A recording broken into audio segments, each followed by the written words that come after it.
Welcome to our Acute Respiratory Distress Syndrome review for USMLE Step 2.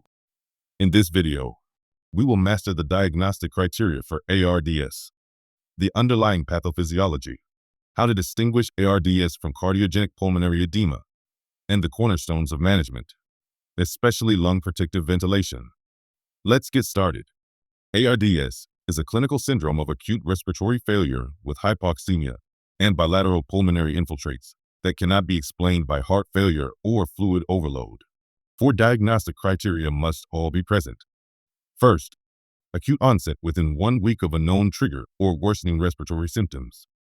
Second, bilateral opacities on chest X-ray, CT, or ultrasound. Third, the findings cannot be fully explained by heart failure or fluid overload. Fourth, hypoxemia defined as a PaO2 to FiO2 ratio of 300 or less.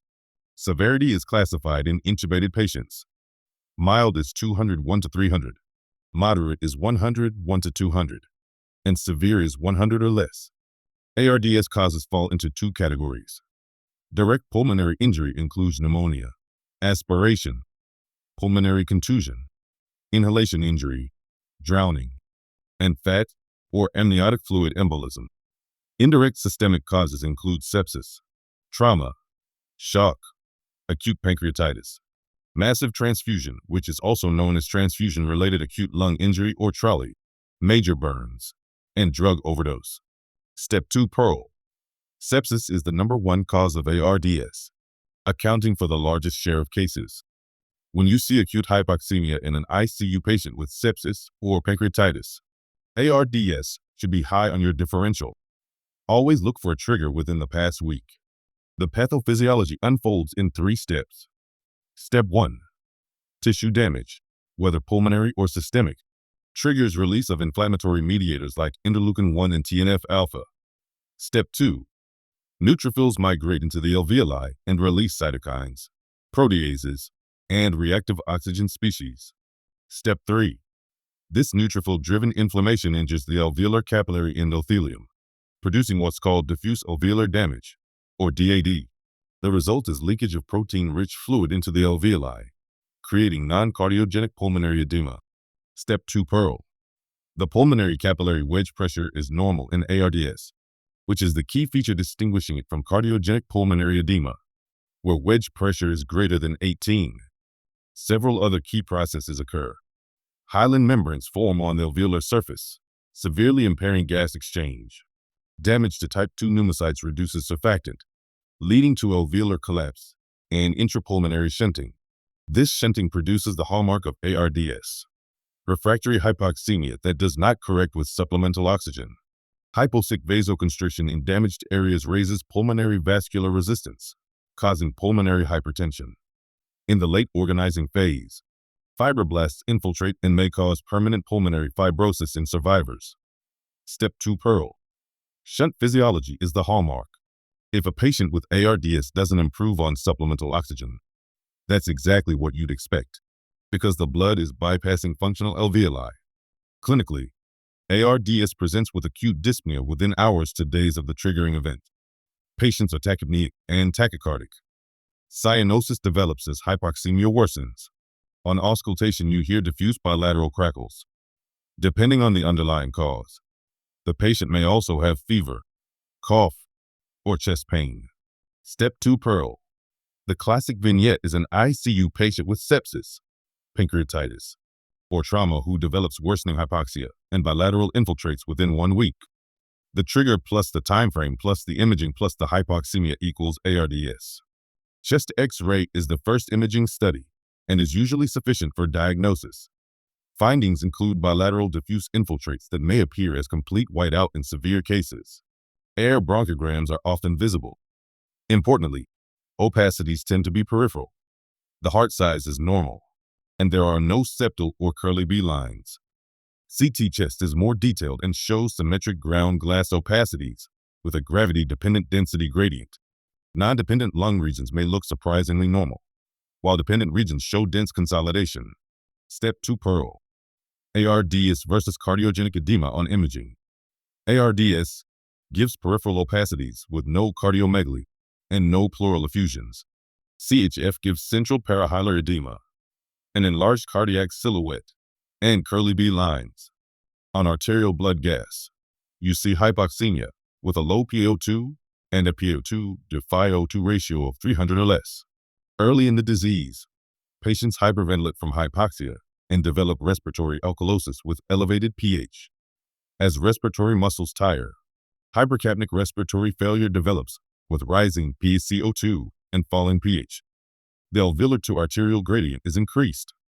For workup, evaluate for the trigger, CBC and blood cultures for sepsis, lipase for pancreatitis, sputum gram stain for pneumonia. Critically, send a BNP and get an echo to rule out heart failure. Step 2 Pearl. A BNP below 100 argues strongly against heart failure. A normal LV function on echo supports ARDS as the diagnosis. Distinguishing ARDS from cardiogenic pulmonary edema is one of the most commonly tested concepts. In ARDS, the trigger is sepsis, pneumonia, pancreatitis, or trauma. Pulmonary capillary wedge pressure is normal, 18 or less. Imaging shows peripheral opacities, no cardiomegaly, and no pleural effusions. BNP is normal or only mildly elevated. The hypoxemia is refractory to oxygen because of shunt physiology.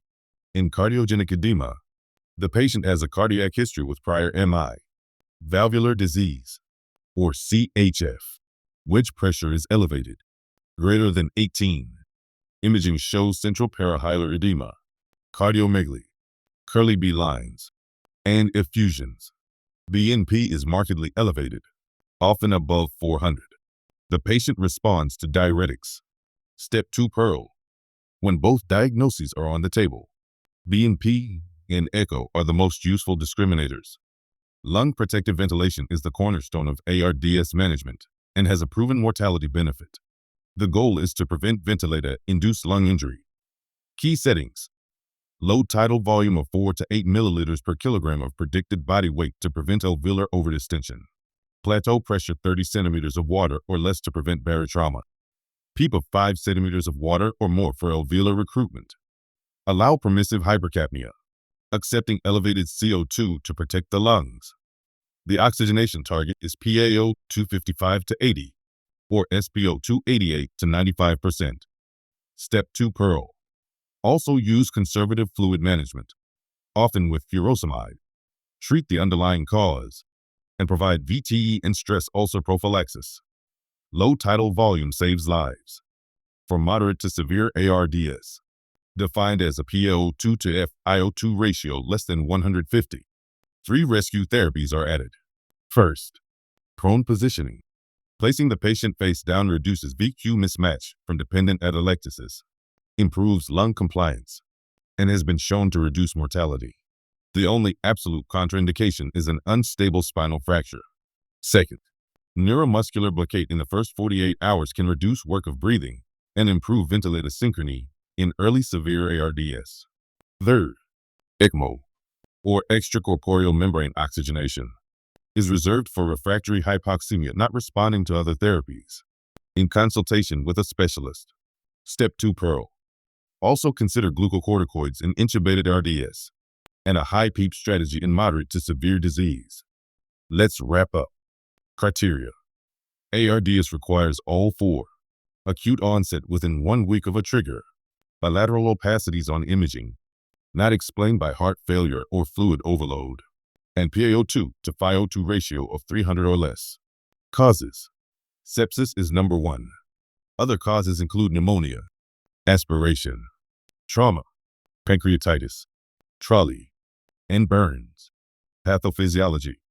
Inflammatory cascade leads to diffuse alveolar damage, hyaline membranes, surfactant loss, alveolar collapse, and refractory hypoxemia from shunt physiology. ARDS versus CHF.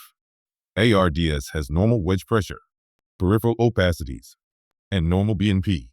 CHF has elevated wedge pressure, central edema, and high BNP. Ventilation. Low tidal volume 4 to 8 milliliters per kilogram predicted body weight. Plateau pressure 30 or less. PEEP 5 or more. Permissive hypercapnia. Target SpO2 88 to 95%. For severe ARDS, prone positioning if PF ratio is less than 150. Neuromuscular blockade in the first 48 hours. ECMO for refractory cases. Finally, the classic Step 2 traps. Refractory hypoxemia equals shunt. Normal wedge pressure rules out CHF. Prone positioning is indicated when PF ratio is less than 150. And low tidal volume ventilation saves lives. Mortality is 30 to 50% with multi-organ failure. Survivors may develop pulmonary fibrosis. Good luck on your exam.